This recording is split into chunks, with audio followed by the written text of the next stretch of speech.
Hey everyone, welcome to our weekly class. This is Advanced Tactics for Intermediate Players 2. Last week was 1, although I didn't know we were going to do a 2, so I didn't say 1 last week. So we'll fix that in editing or something. It's like body bags 2. Now, before I dive into the positions, I want to talk about how to get better at tactics and how to study tactics and, lots of stuff that's filler. So if you want to be good at tactics, it's actually different for every person, if you can call yourselves a person.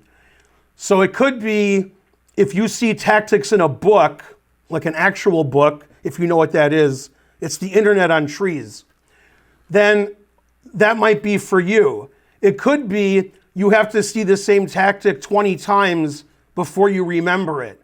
It could be you see it once and you remember it. I'm not you.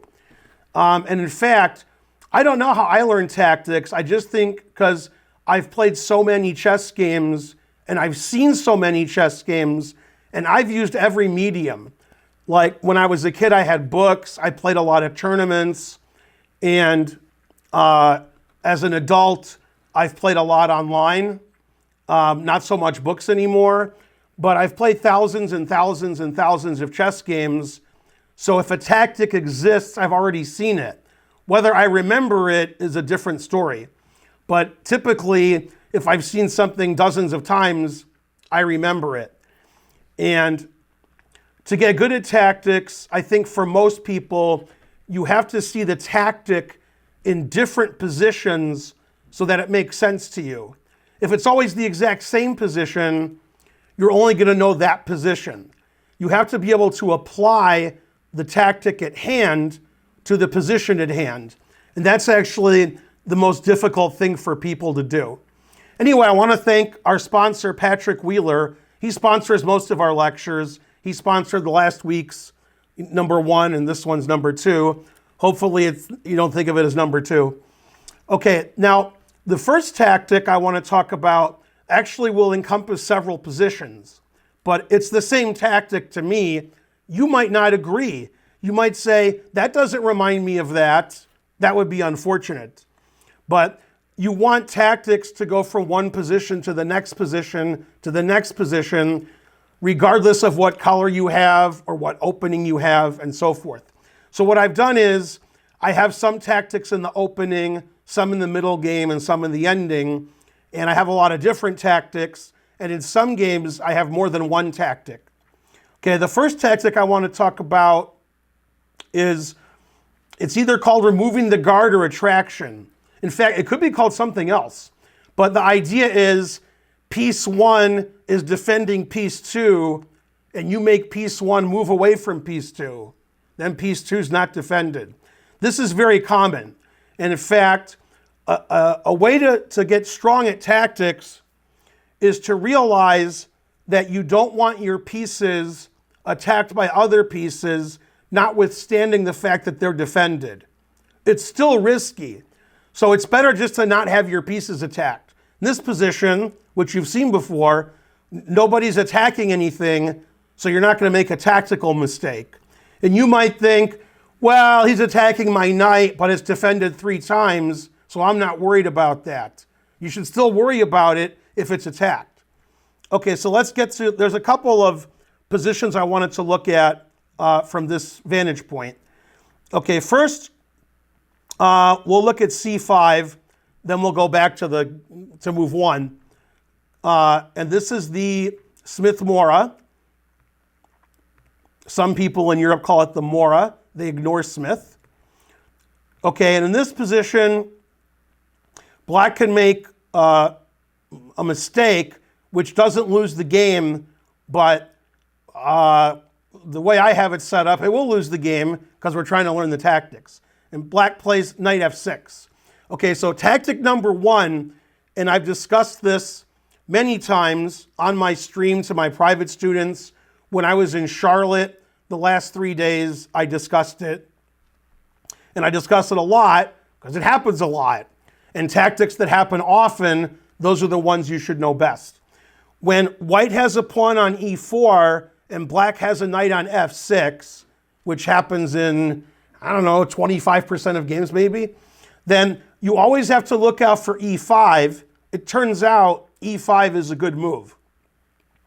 Okay, so white plays e5, and now black blunders because we're having a tactics lecture. Now black is in trouble here, and probably, I didn't ask the engine, but if I had to guess, I would guess knight g8's the best move. And that's not why black played knight f6, not to play knight g8. Okay, so black takes on e5, and a lot of people, and this would only happen in a game between low-rated players, this position. And when this happens with low-rated players, often you'll see queen takes queen, king takes queen, bishop takes pawn, which is the wrong tactic. Okay, that tactic wins a pawn, but white's already down 2 pawns, and e6 traps his bishop. So black's probably winning here pretty easily. Okay, and when you see a tactic and it doesn't work, one of my recommendations is to reverse the first 2 moves. So if this is move 1 and this is move 2, then change that where this is move 1 and this is move 2. It doesn't mean it's going to work. It could be it still doesn't work. However, it works fantastically in this position. Bishop takes f7 check. Black has one legal move, king takes, and then queen takes queen. This is the tactic I was talking about earlier, even before I showed you move 1, was, this piece is attacking this piece, and this piece is defending this piece. So we want to make the king that's defending the queen move away. So bishop f7 is a pretty well-known tactic. You'd think it was well-known, but on my stream, when I'm playing lower-rated players, I do tactics like that a lot. Okay, now I want to show you some similar tactics, but from different positions.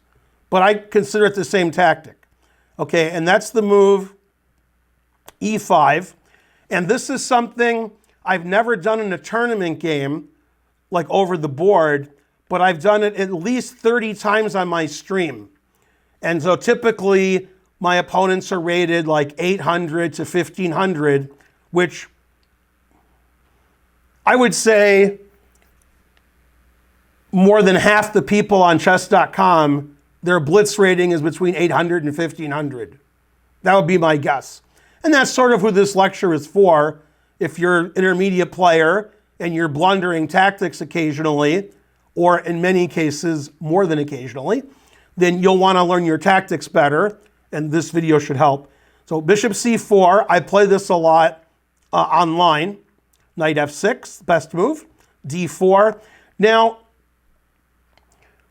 when you play e5 on move 1, as in e4, e5, and your opponent plays d4 without protecting it, like not a Scotch where white plays knight f3 first, or a Ponziani where white plays knight f3 and c3, just white just plays d4.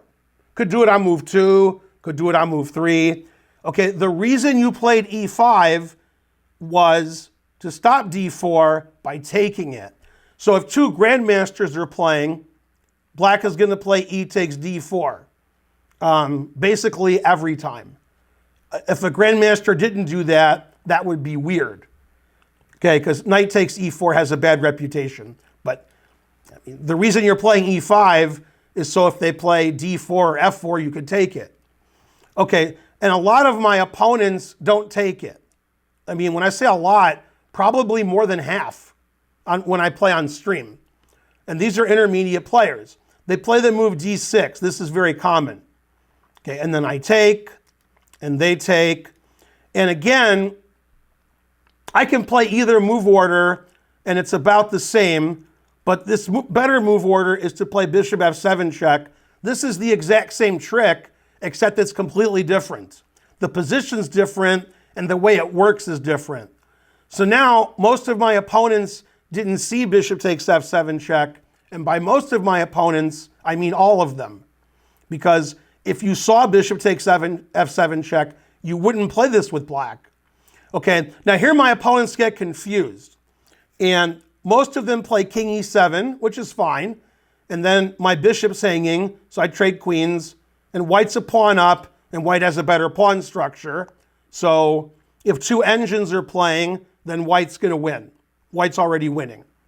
Okay, if two intermediate players are playing, all bets are off. Okay, now, most people don't take the bishop, but some do.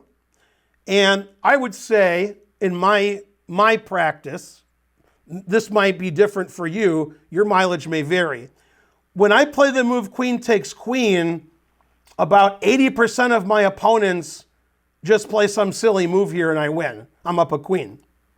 And in fact, I had this position yesterday in Charlotte when I was playing blitz with all comers, and my opponent played knight bd7. So I've had this position recently in the last 24 hours. And I played queen c7, and I was able to win the game up a queen, okay, against sort of a beginning player. Okay, now what you can do in this position and in other positions is play bishop b4 check. And this is another tactic where you're checking and you're attacking the queen. If white makes an innocuous move, like knight c3 or knight d2, or moves the king, then black is actually winning, because black is going to take the queen and black's up a piece, because black took this piece on f7. So white should play queen to d2, and I've had this position. They take, I take with the knight to defend my pawn, and I'm up a pawn.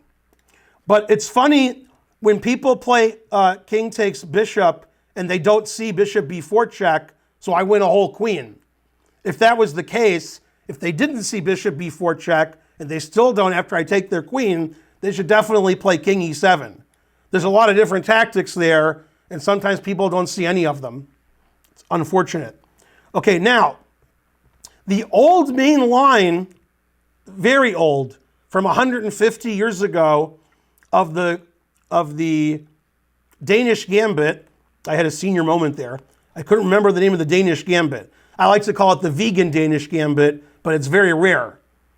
Danish are usually not vegan. Okay, so the Danish gambit starts like this. And nowadays, people play all kinds of moves. But 150 years ago, the main line was d5, bishop takes d5, knight f6, bishop f7 check, king f7, queen takes queen, bishop b4 check, which we saw before. It's the same trick. Queen goes to d2, we trade, and miraculously, material is equal. You can believe that. Nobody's ahead. And this was a common position in this gambit a long time ago, and I don't think black is better here, so probably black has better ways to play than this to get an advantage against the Danish gambit. So this isn't played very much now, but this used to be the main line. But the point is that the main line encompassed this bishop takes f7 check trick, which we've already seen in two other positions other than this one. Okay, let's go to the next one, which is also the same trick. Always play the same trick. Okay, and this is the Budapest gambit. Occasionally played at the top level, but not too often. I said occasionally. The most famous game, in my opinion, where the players were really good was a candidates match. The final of the candidates, the winner would play the world champion, between Nigel Short and Anatoly Karpov. I think it was in 1993. And Short actually won this match, and as a consequence played Kasparov for the world championship. And he played the Budapest against Karpov. And in this position, if a grandmaster was black, he would either play bishop c5, bishop b4 check, or knight c6. Okay, a grandmaster wouldn't play any other move. However, some lower ranked players like to play for tricks. especially if they're children, because tricks are for kids. And black can actually play the move d6 here. And if black gets to take on e5, he should have a perfectly fine position. So white typically takes here, and black takes with the bishop. And now black, by the way, the most common mistake I make in my videos, like 5 Minutes with Ben and these videos, is I say black instead of white and white instead of black. And then I get hammered on YouTube. You said black, but it was white's move. Rawr. Okay, that'll show me. So that's my main error when I'm doing videos, is I say the wrong color. Okay, and I see other grandmasters doing it too, and I'm like, yeah, that's what I do. Okay, so black in this position has a threat. And the threat is based on the tactic we just looked at in several positions.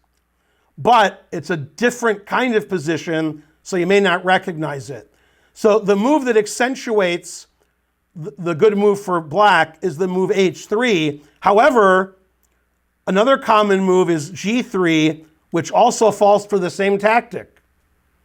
And you might think g3, that looks pretty safe, bishop g2, castles, and this is actually losing for white. Okay, that's why it's an opening trap and it's a tactic. So I'll play h3 because that's what I originally had put in the puzzle. And whether white plays h3 or g3, or if white doesn't move, if it was black's turn to move, black would play knight takes f2. Because the king is defending the queen, and if you take the knight, the king is not defending the queen. And if you don't take the knight, I have a fork on your queen and rook. But let me give you some advice. If somebody plays knight takes f2 with black, or if white plays knight takes f7, in the opening, forking a queen and a rook, and you can't take that knight, that's bad. So if white doesn't take the knight, that's always bad. Okay, unfortunately, taking the knight is worse. So, actually, maybe it's not worse in this position.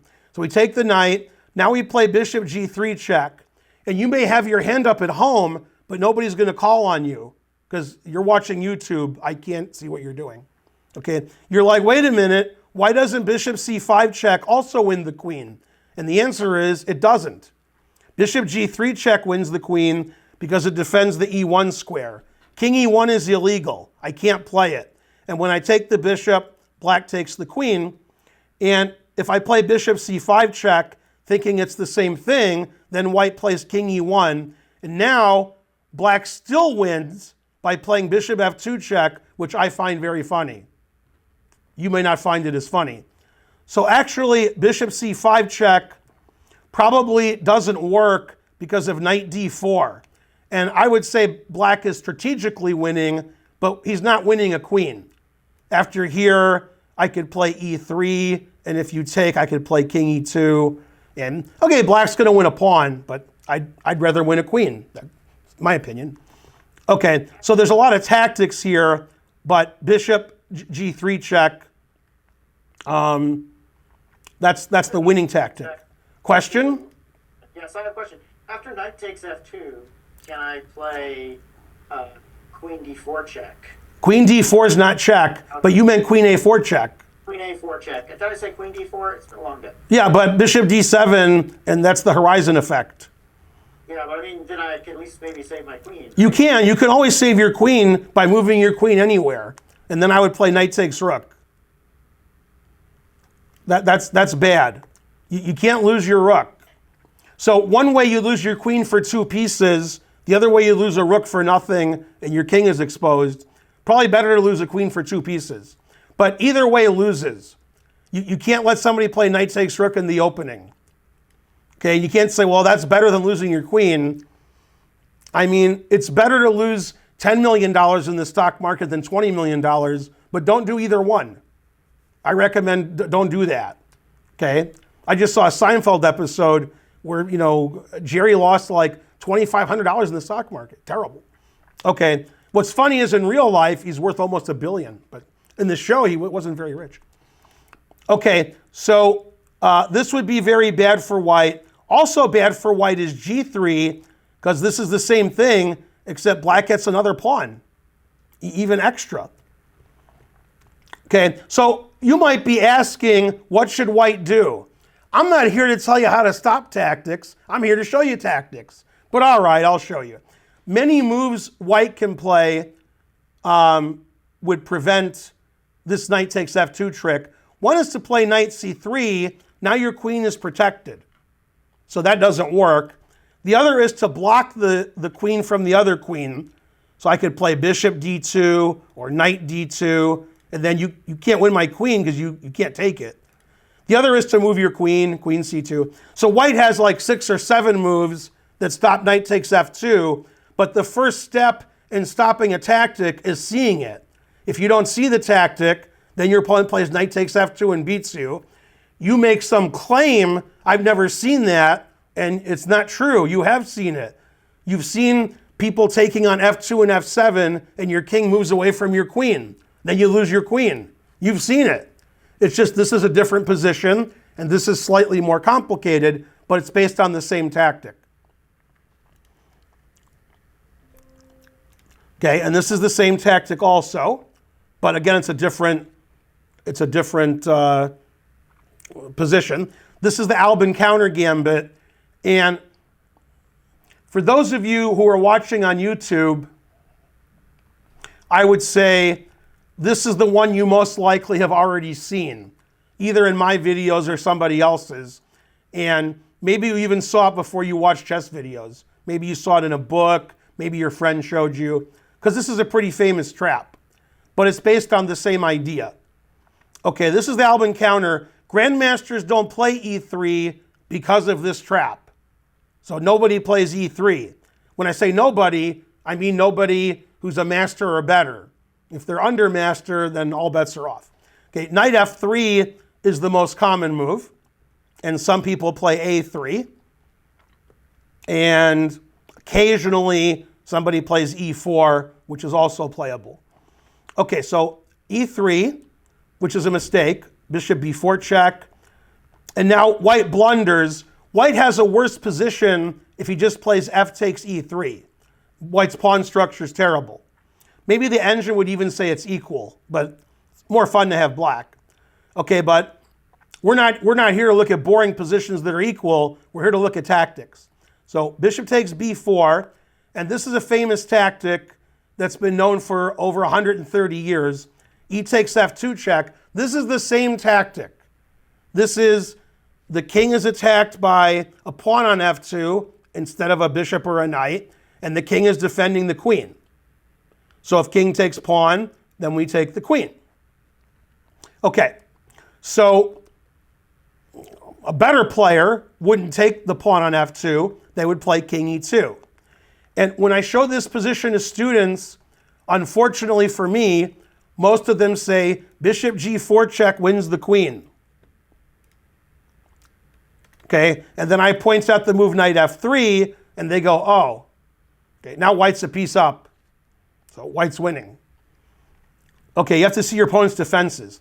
Now, if you take a queen and make a queen, and usually, if you take the knight and make a queen, you're not taking a queen, you're taking a knight.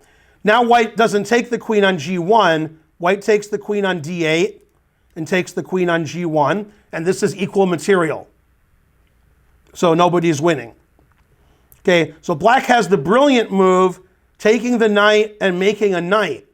And the reason is white can't legally take the queen, which he could in the previous variation, because he's in check.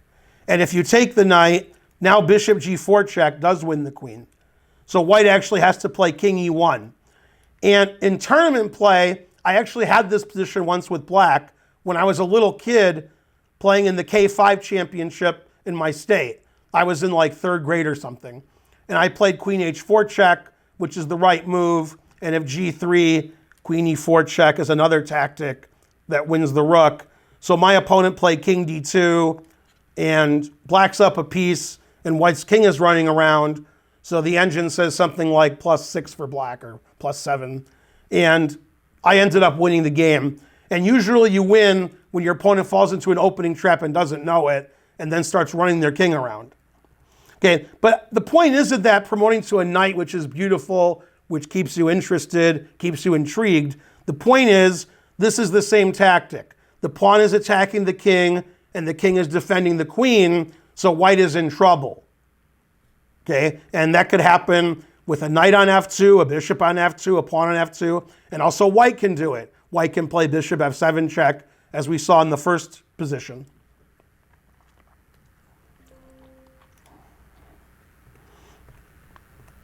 Okay, this is supposedly something that happened in a master game, but it's probably apocryphal, and probably it was just analysis.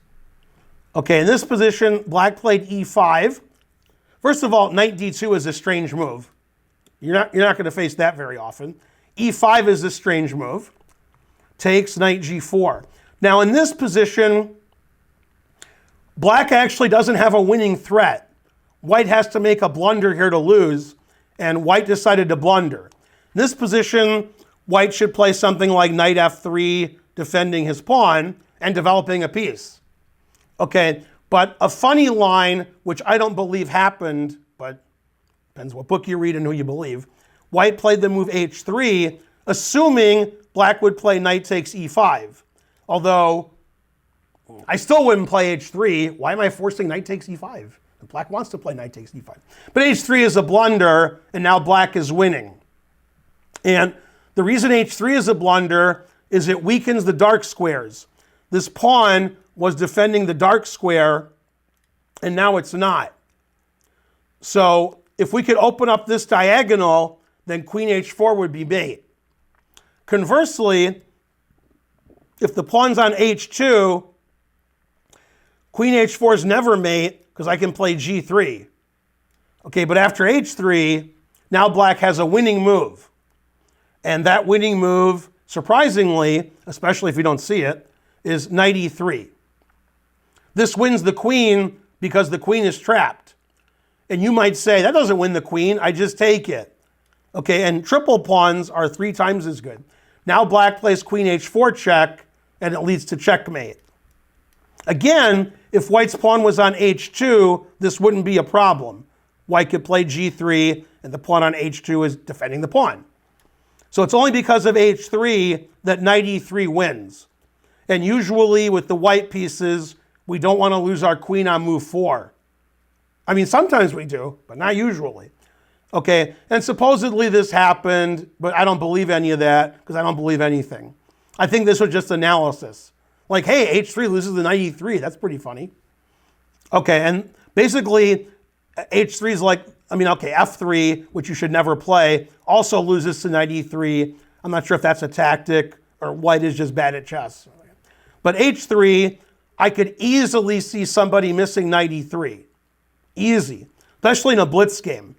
If both players were under 1600 and this was a blitz game, this move would actually surprise me that they saw that. Because you're playing in a few seconds. So typically you would just take the pawn on e5. Okay, so this is a nice tactic. And this tactic also happens in another position where it actually has happened. And has happened more than once. And the example I'm going to show you is between 2 grandmasters. Assuming it's the next example. Otherwise, everything I've done makes no sense. Please play e4 and c6. Okay, so I did everything right. Okay, this game was played about 30, 35 years ago between 2 strong grandmasters. We'll hide their names so the guy with black isn't upset. Okay, this is the Caro-Kann. This position has been seen tens of thousands of times in grandmaster and master and novice play. Maybe hundreds of thousands of times, maybe millions of times. And in this position, black has many moves. The move we're going to look at is knight d7, because if you remember the last position, white played knight d2, so this is going to look sort of similar. That's why I'm showing it to you. It's the same tactic. Now, 50 years ago, 60 years ago, 70 years ago, white played either knight f3 or bishop c4, and that was it. They didn't play any other moves. Then about 35, 40 years ago, somebody played this move. And they were like, what? Why'd you move your knight again? That's crazy. Okay, and this is still a common move today. Knight g5 is a very aggressive move that's hard to meet. Now, the worst way to meet it happened in the game between the two grandmasters that I was talking about from about 35 years ago. Black played h6. Now, if you remember the other position I showed you 4 minutes ago, where white played knight to d2, and black played knight to g4, and white played h3, this is the same thing. The difference is this pawn is on c6 instead of c7. If the pawn was on c7, black would have to resign now. But since the pawn's on c6, black is not completely lost. White plays knight e6. This is the exact same tactic. Okay, and after fe, queen h5 check leads to mate. Now, in the game I'm showing you between the grandmasters, black didn't play f takes e6. Black played queen a5 check. And white played bishop d2, and black played queen b6. Now, typically, in these kinds of positions where your opponent has fallen for knight e6, you just take the bishop, and white has two bishops. So white's better. But the player with white played a better move, bishop d3, and black blundered. If your opponent lets you take a whole knight, maybe they see something you don't, especially when they're grandmasters. Okay, f takes e6 is a blunder, which loses the game. White played queen h5 check. Now, the move bishop d3 is actually quite important, because if black plays g6 and white plays queen g6, white doesn't have a follow-up here. Black is up a piece. White has compensation for a piece. I'm not sure if it's enough, but it's some. Okay, but in this position, bishop takes g6 would win, and that's why white played bishop d3 in this position, because it stops black from taking the knight, or so he thought. Black took the knight anyway, and after check, black played king d8. Okay, and because the queen is on h5, white is winning. It's an unusual winning move, but if the queen had to take on g6, then white wouldn't have this move. That's why white played bishop d3, so he could take with the bishop on g6 in case black played that. And now white's winning with the following move. I've been killing time, giving you a chance to see it. White wins in one move, although white didn't win in one move because black didn't want to resign on move 10, so black played on till move 25 or 30, so people wouldn't know about the game, but they didn't trick me. White plays bishop a5. Notice the queen is defending the bishop. And the bishop pins the queen to the king. Black loses his queen. And black played on for a long time because, resigning out of the opening is like embarrassing. Everybody sees it and they write about it. But I'm making sure everybody sees it but I didn't say the guy's name, I'm being nice. Even though this game was many years ago. And the players here were at their peak, were both top 30 in the world, but still lose their queen in the opening to the same trap that I just showed you at knight d2. This one is with black allowing knight e6. The other one was white allowing knight e3. Same trick. Same trap. The same soup. Okay, now,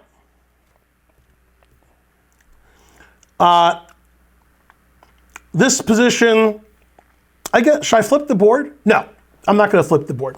Okay, this is a game that was played yesterday. Yesterday, all the chess games were far away, but I was in Charlotte, so they were right next to me. So this is one of my students, if you can call her that, Dina Belenkaya. I've coached her on stream and such. And this was the last round, and it's 9 grueling rounds. The games take 3 to 5 hours. This was one of the last games to finish. You can see they're well into the middle game. For confusion, I don't want you to be confused. White's going up the board, and black is going down the board. Okay, and white is in check. And white played king h1, and the players were in time trouble, and they were tired. So now we see a blunderfest, and of course, famous saying is, the person who makes the next to last blunder wins. So now black made the next to last blunder. So black won. So it was ingenious. In this position, the way black wins is by putting her rook on a3, attacking the pawn on a7, and eventually winning it. However, rook a3 does not win here because of rook g1 check. So the winning method is rook h3 check, king g1, then rook a3, and this is the way black wins. And white doesn't have perpetual check with the rook, because once the king comes down here, that's the end of your checks. And now black is threatening back rank mate, black's threatening the a-pawn, black's threatening h3, h2, and then mate. So black's winning. So this is the way to win, is to play rook h3 check and rook a3. But both players have like a minute on their clock, and they're exhausted from playing a 5-hour game in a 9-round tournament, and this is the second game of the day. So black made a mistake. She played king g4, and white made the so-called double blunder. When one side blunders, then the next side does. Now this position is actually a draw with correct play. White needs to play rook d4 check, and after king h3, white plays rook takes h4 check, rook h8 check, makes a queen, and then they trade, and this is a drawn endgame. It's actually very easy to draw because this is a g pawn. If it's a g or an h pawn, it's really easy to draw. If this was an f pawn, black would have good winning chances, or maybe is even winning. But probably not, but good winning chances. Now there's no winning chances. White could just play rook a1 and just move the rook on the first rank back and forth, and you can't win. Okay, so this would have been a draw if white had played rook d4 check. But white played another move that he thought drew, and it does draw, except for one thing: it loses in one move. Chess is tough. Okay, and white played rook to g8. And white was thinking, I'm threatening to queen, so black will take my pawn, I will take this pawn with check, and that's a draw. That's all correct. I can't argue with any of that. Okay, but black played a move that white didn't see, and this is a new tactic. This tactic is called checkmating your opponent. That's the ultimate tactic, okay, is checkmate. Because if you play a tactic that wins a knight, you might lose the game later, because you might blunder later. If you play a tactic that wins a pawn, you might lose or draw later, because that's the way it goes. If you play a tactic that leads to mate, then you win. That's the best tactic. And Dina played a move that her opponent didn't see. If I had white and I was thinking, I'm going to queen, so my opponent's going to take my pawn. My opponent won't let me queen. Unfortunately for him, he was wrong. Dina did let him queen. Do you see the winning move for black? I do, because I saw it happen live. So, okay, black played the move king h3, putting in an h, which actually makes sense because Dina just played king g4. She wants to play king h3, and she did. Now she's threatening rook h2 mate. If you can stop rook h2 mate, you're a better chess player than I am. And white did stop rook h2 mate by resigning. So there were a lot of tactics there. The players were in time trouble and exhausted, and so black made a move that should have drawn, and then white made a move that lost immediately. And that's why you have to overlearn tactics, so when you're in time trouble, you can solve them in a few seconds. Like if you're doing a puzzle online and you have infinite time, you have a good chance to solve it. But if you're playing a tournament game, your clock is ticking, you should be asking yourself, why don't I have an electronic clock? How is my clock ticking? Doesn't make any sense. And when the clock's going and you're in time trouble, then you actually see how good at tactics you are. And white didn't see king h3, and Dina did, so Dina won. That's the important tactic, threatening checkmate. I always like when somebody moves their king up in an endgame and beats somebody who didn't move their king up in the ending. Because that's what I talk about all the time, is moving your king up in the ending. So black deserves to win. Black has an excellent king, threatening mate, and white's king is getting checkmated. That game was yesterday. Okay, now we get to the good stuff. This is the hard stuff. We started out with relatively easy. Maybe 10 or 20% of you are like, this is too easy. I'm really good at chess. Okay, now we get to the stuff that's too hard. Okay, because some tactics are more difficult. Okay, black played the move queen e7. White's threatening queen takes rook checkmate and queen takes bishop checkmate. So that would give white the advantage. So black played queen e7. That makes sense. Okay, and this is a game, Kholmov versus Bronstien, from a long time ago. And this is probably Kotov's most famous or second most famous tactic that he played in his life. Okay, and it's a series of tactics, and it's super complicated, and somehow he found it anyway. Okay, so the way White found the tactic was White decided what he wanted to do, noticed it was illegal, and then made it legal. Makes sense. White's knight is attacked. White would like to play knight e4, attacking the bishop on f6, and that would actually win, because the bishop can't go to h4, queen g7's mate. You can't let me take the bishop, so knight e4 would win. But you can't play knight e4, there's a pawn there. Okay, so most people would just give up and not play for knight e4. But Kotov is like, I want to play knight e4. So he played the brilliant move, knight to c6, attacking the queen. The queen can't move because I get all these checkmates. So black has to take the knight. So white just gave a knight away. And again, we still can't play knight e4. So Kotov played e5. Now we can play knight e4. And black has lots of ways of playing in this position, and he played a way that wasn't good, and he lost pretty quickly. I want to show you the absolute engine line of play, and then I'll show you some of the variations. Okay, so bishop takes e5 is the best move. Then f6, always play f6, threatening queen g7 mate and pawn takes queen. You can't take with the queen because queen takes rook as mate.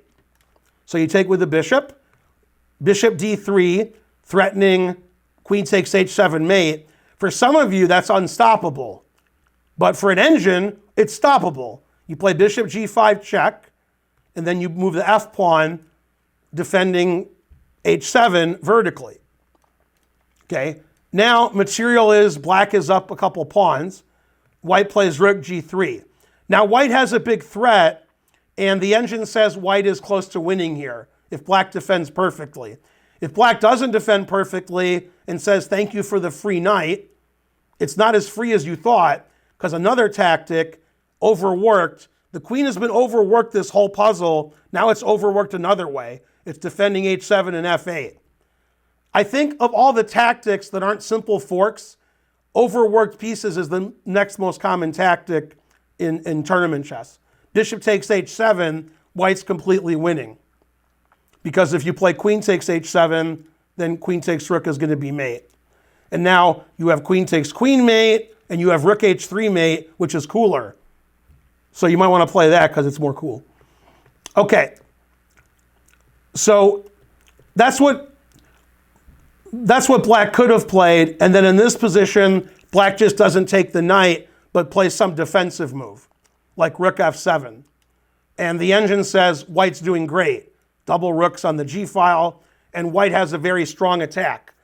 Maybe white wouldn't have won, but if two engines were playing, probably white wins. Okay, and the other line he could play after e5 is knight takes e5. He didn't play that either. Then knight e4, the aforementioned knight e4. Now what do we do about our bishop? The answer is we defend it. Knight d7. Okay, and knight d7 actually isn't the best move. Rook takes d6, threatening rook takes d7, and knight takes f6. And there's nothing black can do about it here.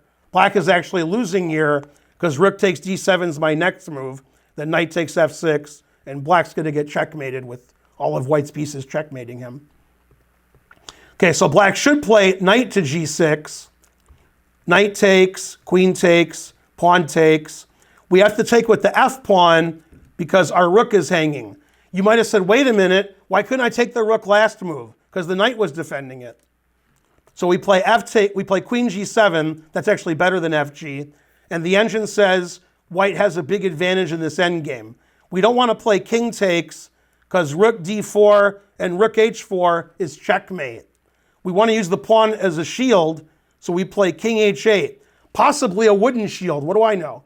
Rook takes d6, white's up a pawn, and white's pieces are better, and white's king is safer, so the engine says something like white's up 1.5. Okay, black didn't do any of that because it's too complicated. Black played bishop g5 check, rook g5, f6, E takes d6. And this position, white's not down any material, and white's just winning. Black took the knight to be up a piece. Bishop c4, and white has too much attack. The black queen is defending e6. It's also stopping queen g7 mate and queen f8 mate. That's too much to do. Check, always play king b1. And they played out the game, and here white played the brilliant move. Oh no, he didn't play the brilliant move, now he played the next move. Rook g1, rook a7, and now he played the move d7. That's an interference move. It interferes with the defense of e6 and the defense of g7. So if you take with the rook and defend g7, you're not defending e6 enough. If you take with the bishop, you're not defending g7 enough. So d7 was a brilliant move. He took with the rook, he took with the knight, and now he can't play queen takes bishop because queen takes rook is going to be mate. So he played rook d1 check, and white's up the exchange for no pawns. Now he has a pawn. White's threatening rook d8 check. And here white's up a rook, so black resigned. That was the actual game between Kholmov and Bronstien. This was the final position. But the amazing thing is at the beginning of the tactical melee that white found the idea knight c6 and e5 to play knight e4, and the engine said, that's good. And this is way, way, way, way before engines. So even Kramnik didn't say that white was cheating this game, but he was thinking it pretty hard. But he didn't say it, since engines didn't exist. Okay, now that's okay, but this is, I think, more fun. This is a puzzle. It's white to play and win. And this is like several tactics. Okay, first of all, there's one gigantic thing you have to do. You have to queen your pawn. Okay, if you don't queen your pawn, you're not going to win. And black is going to play e4 next move, and you're not going to queen your pawn. So the first move is pretty obvious for most people, and that is bishop a7. And the idea is, if you take on a7, white makes a queen. Okay. And if you attack the pawn, I push it. If you attack it again, I queen. And if you play e4, I take the bishop and I queen. So after bishop a7, there's only one move. We have to stay on the diagonal, but stop bishop takes bishop, so we have to play bishop a1. Okay, now if you're a student of mine, you'll easily find the winning move. If you're not a student of mine, it might be tougher. Always play king b1. Again, white wants to queen, and white's attacking the bishop. The bishop only has one safe square, bishop c3. Now we attack the bishop again. The bishop only has one safe square, bishop a1. And now we play the super tactic of the day until the next problem. That problem has a better tactic. This is white to play and win. There's only one move that wins. It's probably the last move you would play. If you think, what's the last move I would play? That's the answer. That's how you figure out puzzles. The answer is bishop to d4. The point is, if you take with a pawn, I play king d3, and now my pawn is going to promote. You can't stop it. And if you take with the bishop, which is better, then I play king d3. Again, I'm threatening to queen. If you play e4 check, I take the bishop, and then I queen with check. And if you move the bishop, so now you can play e4 check, I play king e4, and again, you can't stop my pawn. So white wins. So it's a series of tactics with the idea of blocking the black bishop from the h8 square by making sure this pawn was always here. All black wanted to do, the whole puzzle, was play e4. He never had a chance to do it. White always attacked the bishop with every move. Every move attacked the black bishop, and black never had a chance to play e4, and now he gets to queen his pawn. Okay, so that was really nice and complicated, and it worked out well. It's a setup puzzle. It wasn't from a game. It was somebody imagined it. The next one, and the last puzzle, is from a game. Oh, this isn't the last puzzle. This is the next to last puzzle. I gave you more puzzles than I thought. This is actually from a game also. Now in this position, black is up 2 pawns. 7 pawns is 2 more than 5. And black is threatening knight takes queen and queen takes rook. So if white plays the obvious move, rook takes queen, black plays knight takes queen, black's up 2 pawns. And white can win one of them back, and maybe white has drawing chances. Okay, but actually white's winning here, and this was an actual game, and white played an amazing move. If this was a puzzle, it would be completely normal. But in an actual game, to play this move is amazing.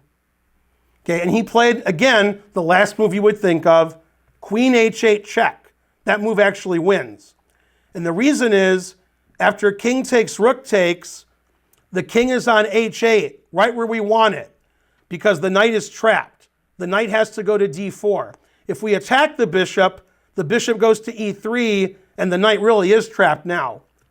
So black has to play knight d4, and because the black king is on h8 instead of g8, because white played queen h8 check, now we take the pawn, and we're threatening the rook, and we're threatening bishop f6 check, winning the knight.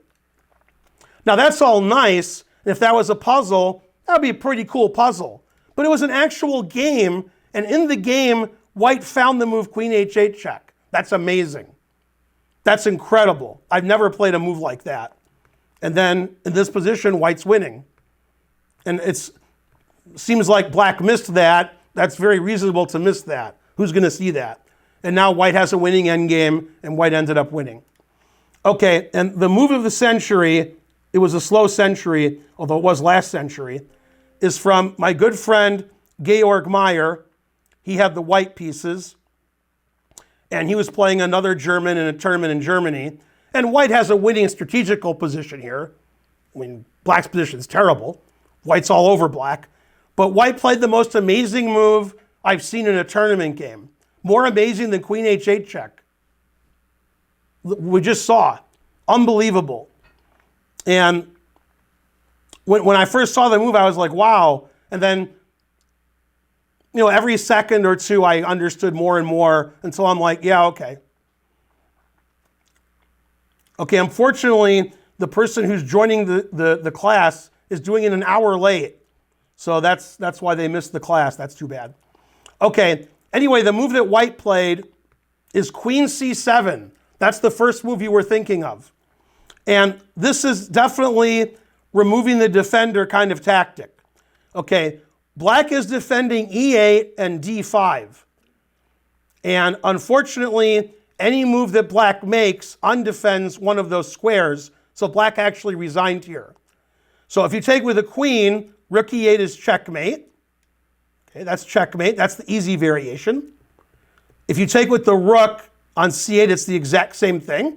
It's the same checkmate. And so you might say, well, I'll take with this rook. Okay, now I play rook e8 check, and your rook's not on d7 anymore, so I have bishop d5 check, which leads to mate. And if you play, I'm sorry, I don't play bishop g5 check. I play rook takes queen check, and then I play bishop d5 check. And this leads to mate. You can stave it off for a couple of moves, but not forever.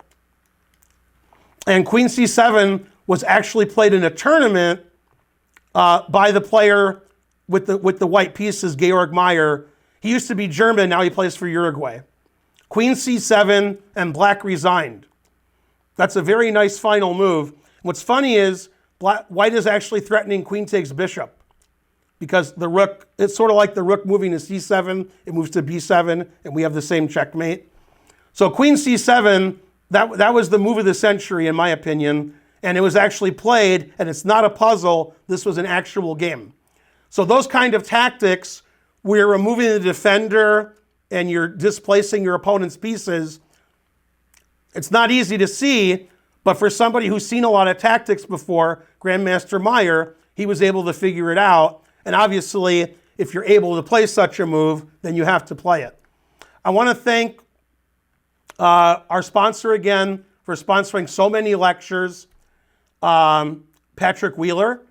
And if you want to sponsor a lecture, please contact Karen at atlchessclub.com. Please like and subscribe, and I'll see you next time with more lectures.